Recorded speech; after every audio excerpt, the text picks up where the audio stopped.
Doctrine of lapse, ये भी एक उनका ब्रिटिश का एक प्रीटेक्स्ट था, एक तरीका था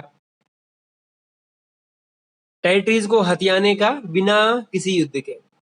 the final wave of annexation occurred under Lord Dalhousie, आखिरी जो लहर जो आई किसकी, जीत की, वो लॉर्ड डलहौजी के अंडर आई, who was the governor general from 1848 to 1856।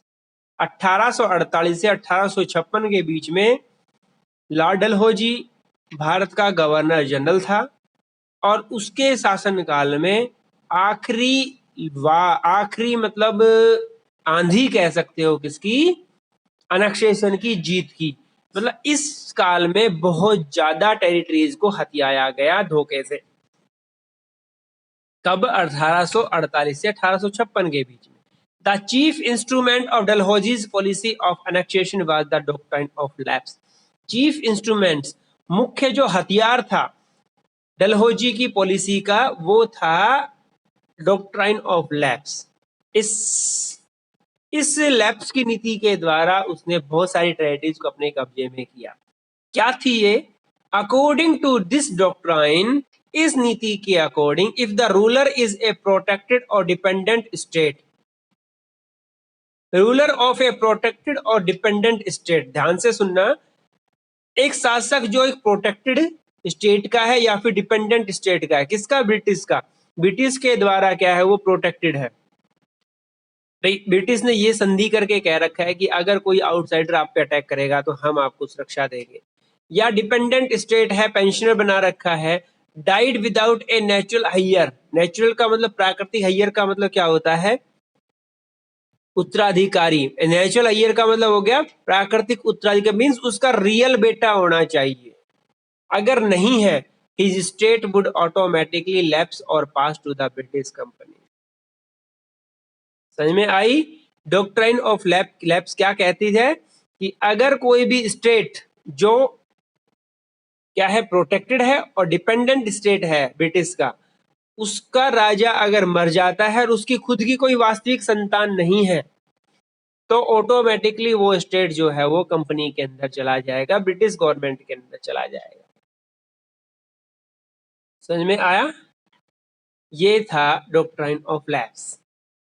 मतलब इस डॉक्ट्राइन के अकॉर्डिंग कोई भी राजा किसी भी आउटसाइडर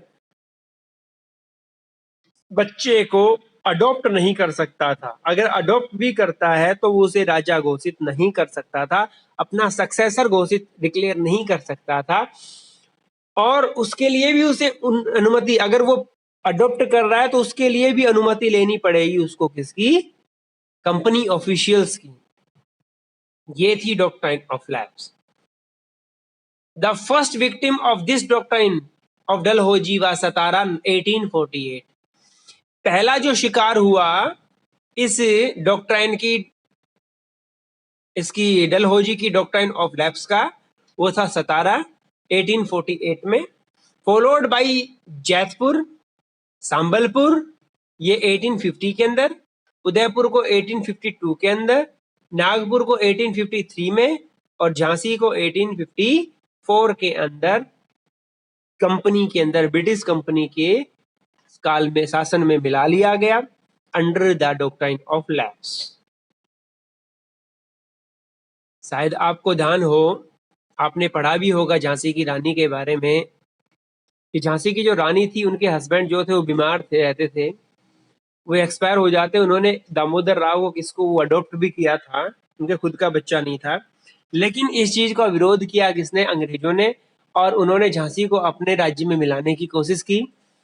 लेकिन झांसी की रानी, उनके हस्बैंड एक्सपायर हो चुके थे, लेकिन झांसी की रानी ने इसका क्या किया, विरोध किया, और वो और उसकी सेना के साथ उन्होंने लड़ाई करी।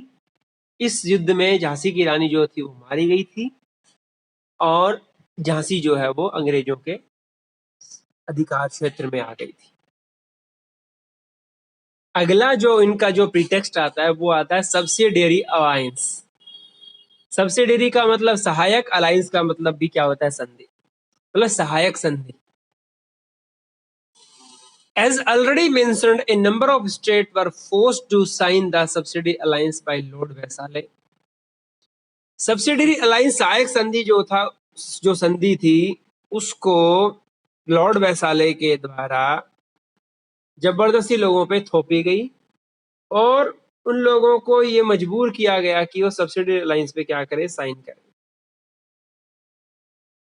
क्या थी ये सब्सिडरी अलायंस, कैसे इसने हेल्प करी अंग्रेजों की? इट हैड 4 कंडीशंस और स्टेजेस।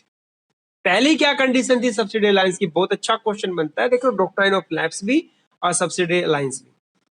पहला है the company would provide military assistant to Indian state which signed this treaty.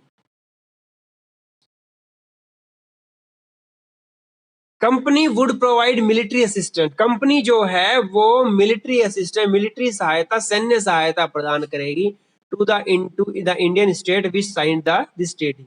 अगर कोई भी भारतीय राज्य जो है इस ट्रीटी को, इस सहायक संधि को साइन करता है तो कंपनी उसे मिलिट्री की सहायता प्रदान करेगी। ये तो अच्छी बात है, लेकिन आगे और पढ़ो। The Indian state did not have the right to keep a separate army of its own. ये सबसे बड़ा खतरा था।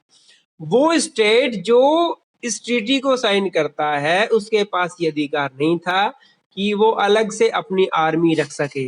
अब आपको पता है सेना ही है जो स्टेट की सुरक्षा करती है। अब उनके पास ये अधिकार नहीं रहा कि वो अपनी खुद की आर्मी रख सकें, वो डिपेंडेंट हो गए किस पे? ब्रिटिश कंपनी के ऊपर, ब्रिटिश कंपनी की आर्मी के ऊपर। वो आए ना भी आए भाई, मतलब इनडायरेक्टली क्या हो गए, वो अंग्रेजों के गुलाम हो गए। दूसरा, finding the Indian state incapable of taking military action, the company did not give permission to the Indian ruler to enter into alliance with another ruler और declared war against any other kingdom. क्या कह रहा है? Finding the Indian state incapable of taking military action, अगर कोई भी state जो है वो किसी भी स्टेट के अगेंस्ट मिलिट्री एक्शन, सैन्य एक्शन लेने में कैपेबल नहीं है, क्या company did not give permission to the Indian ruler, company जो है वो भारतीय शासक को परमिशन नहीं देगी टू एंटर इनटू अलायंस, इस संधि के अंदर एंट्री करने में विद अनदर रूलर, दूसरे शासक के साथ, और declared war against any other kingdom, या किसी दूसरे किंगडम के साथ भी युद्ध नहीं कर सकता अपनी मर्जी से। मतलब अगर कोई भी भारतीय स्टेट है, भारतीय रूलर है, वो अगर कैपेबल नहीं है युद्ध करने का, तो ना ही वो युद्ध कर सकता अपनी मर्जी से किसी से, ना ही वो किसी से संधि कर सकता है। उसके लिए भी परमिशन लेनी पड़ेगी किसकी? ब्रिटिश कंपनी की। तीसरा क्या कह रहा है? Sanitary Indian state was compelled by company, sanitary का मतलब जिन्होंने साइन कर दिए,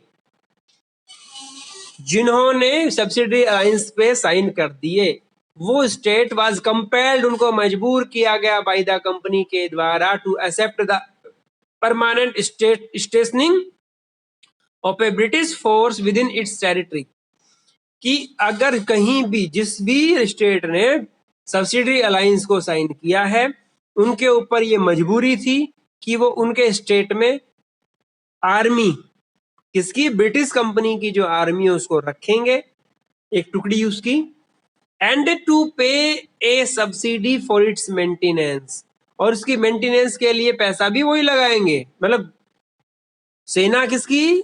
ब्रिटिश की। इसके ऊपर खर्चा कौन कर रहा है? Indian ruler. पाल कौन रहे उनको? Indian ruler. सैलरी कौन दे रहे हैं? Indian ruler. खिला कौन रहा है? Indian ruler. काम किसके लिए कर रही है वो? ब्रिटिश के लिए।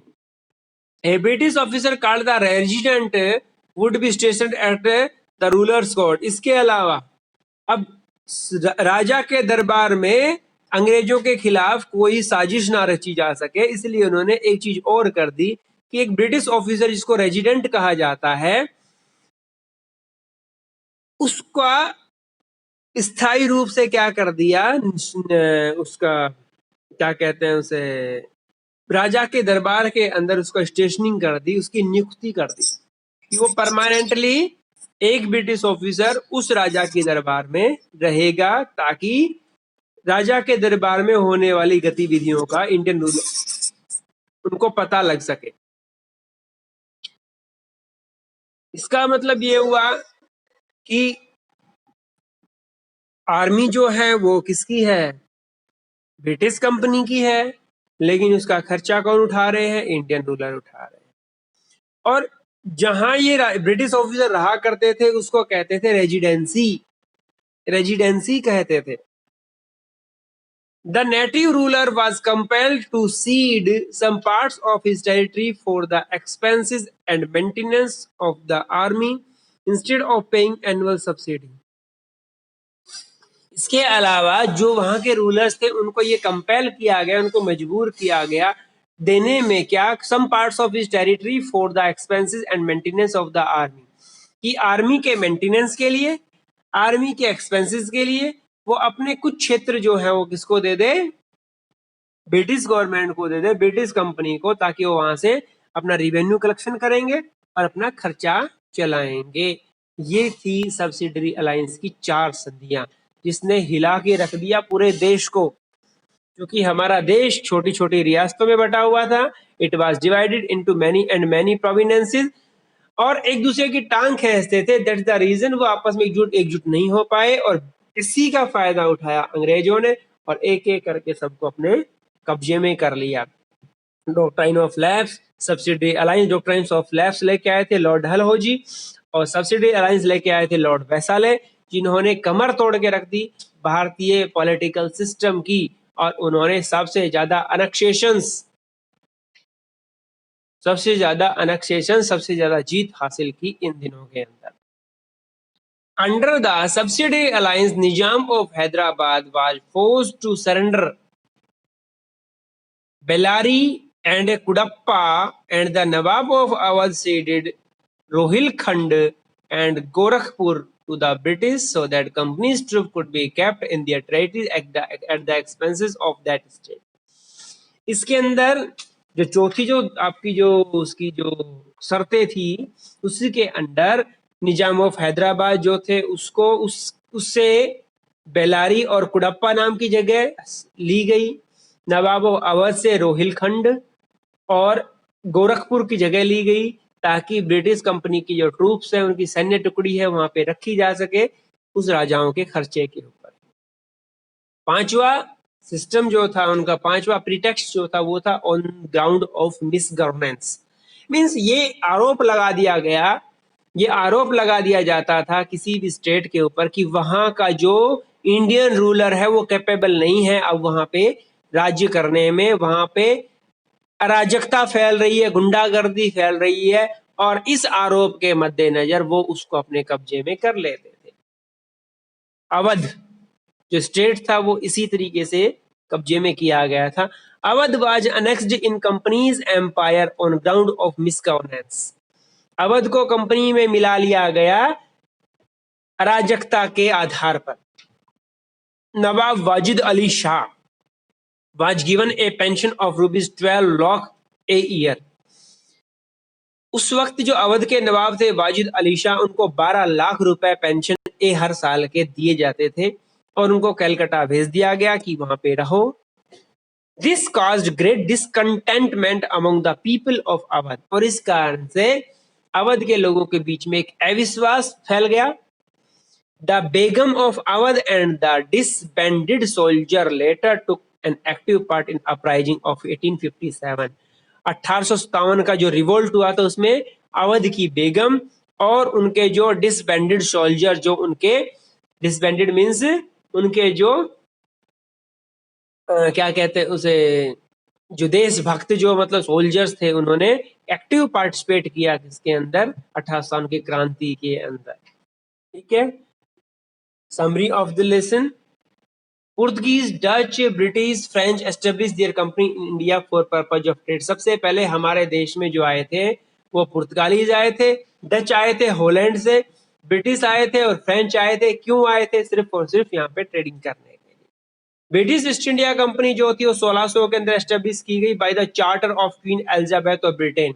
ब्रिटेन की क्वीन एलिजाबेथ के द्वारा एक चार्टर साइन किया गया था, उसके अकॉर्डिंग 1600 के अंदर British east India company establish की गई, और